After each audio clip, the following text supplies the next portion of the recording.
दत्तं दीनानां समर्पयामः मुक्तदत्तं आत्मनं समर्पयामः ओम नमोस्तरन्ताय सहस्रमुखे सहस्रकोटि कृष्णाय प्रणताक्लेशनाथाय गोविन्दाय नमो नमः ओम श्री कृष्णाय नमः ओम श्री श्यामदेवाय नमः की जले नमः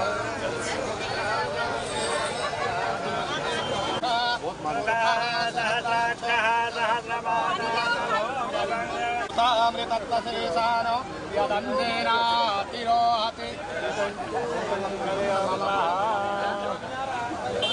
नमोस्तवन्ताय सहस्रमूर्तये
हाँ जी एक मिनट। लेडी अरे आइए, आते जाओ आगे आते जाओ। बोल के भाग्य बिहारी लाल की, बोल भागवत।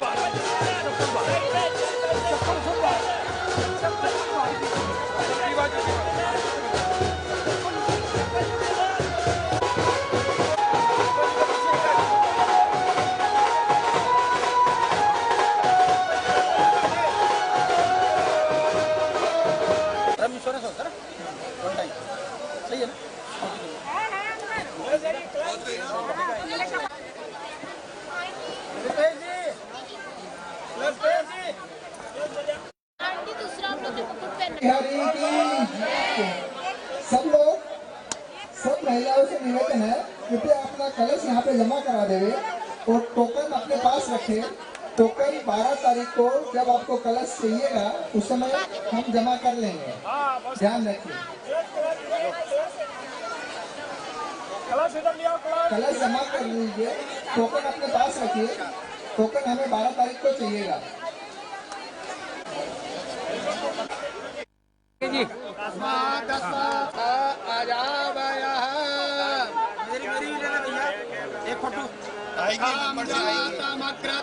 तेन देवा अयजन्त साध्य विषयश्चये यत्पुरुषां व्यादधो कतिधाप्य कल्पयन्य मुखं किमरोपादा उच्यते ब्रह्मणो।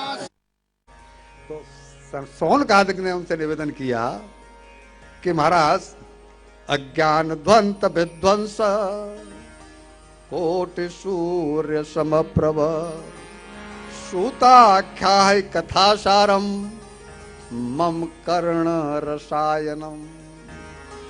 हे सूत जी, आपका ज्ञान करोड़ों सूर्यों के समान है, जबकि संसारी लोग, यहां एक रहस्य है। अभी हमने आपसे कहा कि श्रुता ख्याय कथासारम मम कर्ण रसायनम, वो रसायन जो मेरे कानों में जाकर के रस घोल दे। या मम शब्द आया, मम कर्ण रसायनम। लेकिन अभी फौरन क्या कह रहे हैं, वो तो बाबा पढ़े हैं। हमने आपको अभी सुनाया ना, करोड़ों सूर्यों के समान जिनका तेज है, वो जब उनके साथ में सूजी महाराज बैठे हैं तो उनको क्या सुनना है, वो हम संसारी जीवों के लिए सुन रहे हैं। यहाँ फौरन आ गया कि आपका ज्ञान करोड़ों सूर्यों के समान अगाध है, जबकि संसारी लोग अज्ञाना अंधकार में भटक रहे हैं। तो वो खुद के लिए सुन रहे हैं कि हम लोगों के लिए सुन रहे हैं? वो उनको खुद नहीं सुनना, वो हम लोगों के लिए उन्होंने कहा है कि संसारी लोग सुन पाए, उनके पास अधिक समय नहीं होगा, इसलिए आप सार निकाल करके वेदों का वो हमारे सामने परोसिए। और तब इस कथा का प्रादुर्भाव हुआ। इस घोर कलकाल में उनका विवेक कैसे जागृत हो, ये आप कहिए और हमें निचोड़ निकाल करके बताइए। इस कली काल में एक घोरे कलो प्रायो जीवस्वाच स्मरतागतम, आश्रित स्वभाव के मनुष्य होते जा रहे हैं। साथ ही यह भी बताइए, अब ये जो 6 प्रश्न किए हैं, सभी श्रोताओं का मैं ध्यान चाहता हूं, इन 6 प्रश्नों को सुन लो। उन्होंने क्या कहा है, ये अकेले प्रश्न परीक्षित जी के नहीं है, वो श्लोक हम आपको सुनाएंगे। ये जो प्रश्न है ये अकेले सोनकादिक के भी नहीं है, ये जो 6 प्रश्न हैं ये हमारे और आपके हैं। क्रम वाइज सुन लीजिए कि मनुष्य जीवन मिल जाने का परम लाभ क्या है। अभी जो हमने कहा कि मनुष्य जीवन मिल जाने का परम लाभ क्या है। दूसरा प्रश्न किया है कि संपूर्ण शास्त्रों का निचोड़ क्या है। और तीसरा प्रश्न किया है कि भगवान के कितने अवतार हुए। हम सब जानना चाहते हैं भगवान के अवतार, भगवान की कहाँ लीला हुई, कैसे हुई। वो उन्होंने पूछा है, वो सब हमारे लिए ही पूछा है। और चौथा प्रश्न किया है कि भगवान देवकी के गर्भ से क्यों अवतीर्ण हुए। अब बताइए कि शौनकादिक को ये पता नहीं है कि भगवान देवकी के गर्भ से क्यों अवतीर्ण हुए, ये बात जस्टिफाई नहीं होती। इससे भी इंगित होता है कि उन्होंने ये सब हम कलयुग के जीवों के लिए किया है। पांचवा प्रश्न किया है कि भगवान ने कौन कौन सी लीलाएं की हैं। और छठवां प्रश्न है कि भगवान के स्वधाम गमन के बाद, जब द्वापर की समाप्ति के नियर अबाउट भगवान स्वधाम चले गए, तो ये धर्म किसकी शरण में रहा, ये भी बताइए। और इन 6 प्रश्नों का उत्तर देते देते ही ये 365 अध्याय पूरे हुए हैं। इन 6 प्रश्नों का उत्तर ही इस पूरी भागवत में है, जिसको हम पहले कोई प्रश्न तो पीछे कोई प्रश्न कर करके उन्होंने सूत जी महाराज ने सुनाया है। और फिर यहाँ एक बात बता दें कि सूत जी महाराज ने वही सुनाया है जो सुखदेव जी महाराज ने वहां पर परीक्षित को सुनाया है। इसको आप फ्लैशबैक में जाना है ऐसा मान के चलिए, क्योंकि वो कथा पहले हुई है, सूत जी वाली कथा बाद में हो रही है। तो वहां पर सूत जी ने क्या सुना है, सुखदेव जी के महाराज के मुंह से परीक्षित को प्रवचन करते हुए, वही सब कुछ इन्होंने यहां पर कहा है।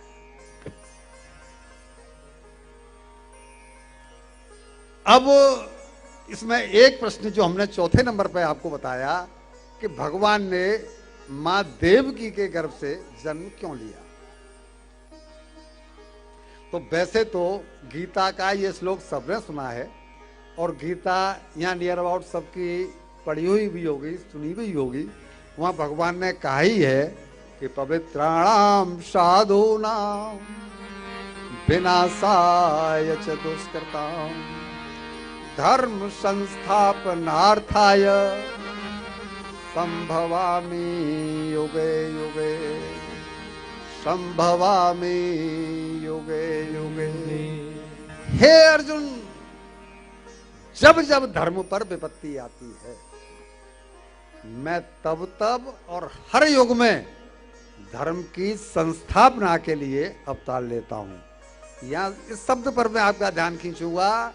शब्द है संस्थापना, स्थापना नहीं। इस शब्द को समझने में हम जी भूल करते हैं।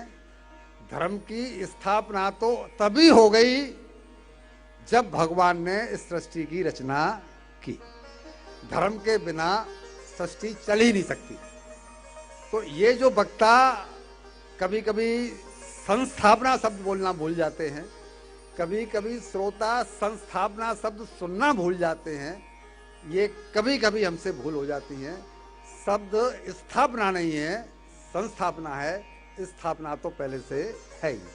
अब संस्थापना का मैं अगर सीधा सीधा अर्थ बताऊं तो बिल्कुल ऐसे ही कि जब कोई भी दुष्ट, चाहे वो रावण हो, चाहे वो कंस हो, चाहे वो शिशुपाल हो, ऐसा कोई आकर के हम लोगों के बीच में आ जाता है, तो भगवान ठोक पीट करके उनको लाइन पे लाने का ये मतलब है कि संस्थापना, तब भगवान का अवतार होता है। लेकिन अकेला एक यही कारण नहीं मान लेना चाहिए कि भगवान धर्म की संस्थापना करने के लिए ही आते हैं, क्योंकि ऐसी छोटी मोटी कमियों को ठोकने पीटने के लिए तो भगवान किसी को भी भेज करके इस काम को करवा सकते थे। जैसे कि महेश जी की 10 फैक्ट्रियां हैं। अब किसी फैक्ट्री में कोई प्रॉब्लम खड़ी हो जाए तो वहां महेश जी को जाने की जरूरत नहीं है। किसी भी मैनेजर को, किसी भी टेक्नीशियन को कुछ भी भेज करके उस काम को ठीक करा लेते हैं। इसी तरह इस काम को तो भगवान भी करा सकते थे, और हनुमान जी ने कहा ही है, हनुमान जी ने तो कहा ही है रावण के मामले में।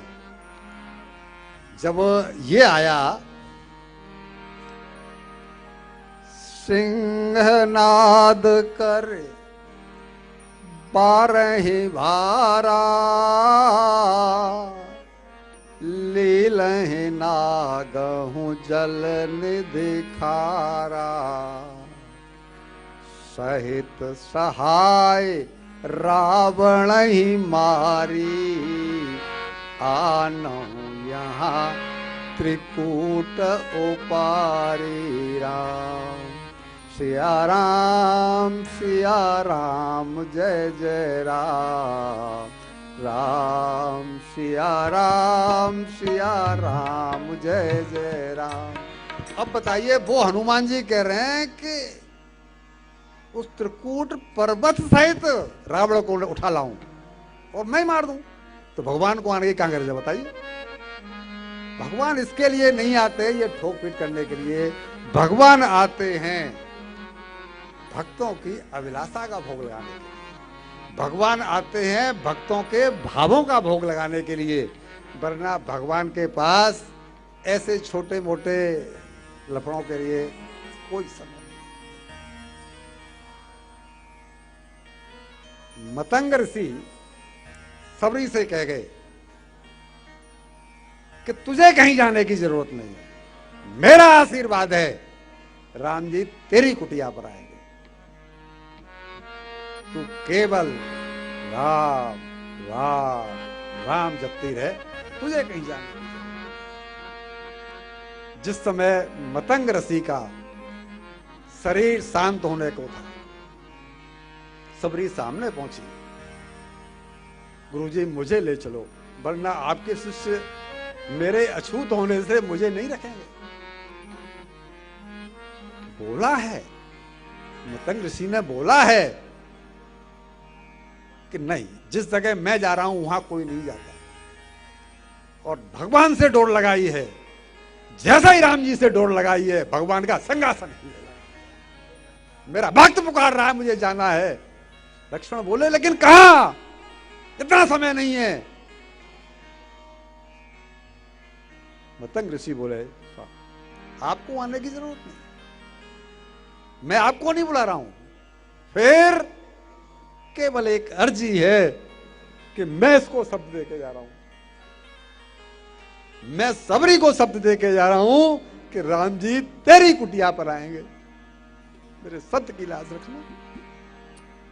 उन्हें प्राण छोड़े हैं और सबरी जी उसके बाद में कभी कहीं गई नहीं। ऐसे भक्तों का भगवान भोग लगाने के लिए आते हैं। ये जो हम मान लेते हैं कि कंस को मारने के लिए आए थे, रावण को मारने के लिए आए थे, ऐसा नहीं है। विदुर जी ने, मैं आपको इसलिए बता रहा हूं कि ये जो गूढ़ रहस्य है ना कि भगवान क्यों आए, ये जल्दी से सुनने को नहीं मिलते। हमने मान लिया कि कंस को मारने आए, हमने मान लिया कि राम जी रावण को मारने आए, ऐसा नहीं है भाई। विदुर जी, उनकी पत्नी का नाम है सुलभा, जब भगवान दूत बन करके गए हैं, पत्र लेके गए हैं पांडवों का, तो विदुरानी कह रही है कृष्ण हमारे यहां नहीं आएंगे। आएंगे आएंगे विदुरानी, लेकिन अभी नहीं। क्यों? आज वो राजभवन में, राज दरबार में जाएंगे, आज उनका भोजन वहां पर है। उन्हें प्रार्थना कर ली, मैं भी प्रार्थना करता हूं, लेकिन आज उम्मीद मत करें। जैसे ही विदुर जी ने यह शब्द कहा है कि आज उम्मीद मत करे, भगवान ने वो सारे बंधक बना दिए। ये 12 साल तक गंगा किनारे केवल साग भाजी खा करके रहे हैं विदुर जी और विदुर जी की पत्नी सुलभा। केवल इस नाते, धर्मराज के अवतार है, केवल इस नाते कि मेरी कुटिया में भगवान के चरण पड़ जाए।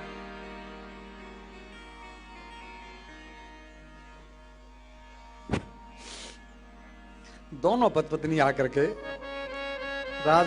उस गलियारे में खड़े हैं जहां से भगवान गुजर रहे हैं, तो भगवान ने जो दोनों की आंखों में अश्रु देखे, ऐसे करते हुए भगवान राजभवन में गए हैं और वहां उसकी बुद्धि नष्ट कर दी। आप कल्पना करिए साहब, कल्पना करिए कि क्या दुर्योधन को बात पता नहीं है कि ये द्वारकाधीश है, और वो गंवार कह रहा है कृष्ण को बांध लो। ऐसा कैसे हो सकता है? भगवान ने उसके यहां अन्न ग्रहण किया है, क्लियर कहा है कि देखो दुर्योधन, तूने 56 भोग बनाए हैं, मुझे तो उतनी भूख नहीं है, समझे कि नहीं, कि बिना भाव के खाऊं, और भाव से खिलाने लायक तेरे पास भाव नहीं। जहां भाव से मिलेगा मैं वहां जाऊंगा। और भगवान जाकर के दरवाजा खटखटाते हैं, वो प्रसंग आपने सबने सुना ही हुआ। ये सब कैसे होगा? इसके लिए भगवान आते हैं। पितुर जी कह रहे हैं, भरोसा दिलाते हैं, तो भगवान ने उनके भरोसे पर खरे उतरे हैं। भगवान राम पहुंचे हैं, सबने देखा है। उम्र निकल गई, उसको पता ही नहीं है कि मेरा बचपन कब चला गया, जवानी कब चली गई, प्रौढ़ावस्था कब चली गई, और ये जर्जर शरीर कब हो गया, उसको ये पता ही नहीं। केवल एक बात, मुझे भरोसा तेरा राम, मुझे भरोसा तेरा राम, अशरण शरण शांत के धाम, मुझे भरोसा तेरा। जा रहे हैं तो संत कह रहे हैं, संत कह रहे हैं महाराज वो तो नीच जात की है, उसका पता पूछ रहे हैं आप। हमारी कुटिया में पधारिए, हम भी तो आपका भजन करते हैं। आऊंगा आऊंगा आऊंगा। और भगवान सबके यहां गए हैं, लेकिन पहले वहां जहां की डोर लगी हुई है, जिसने आज तक सिवाय राम राम कहने के कोई दूसरा काम नहीं किया है। अब आपके मन में एक प्रश्न उठ रहा होगा,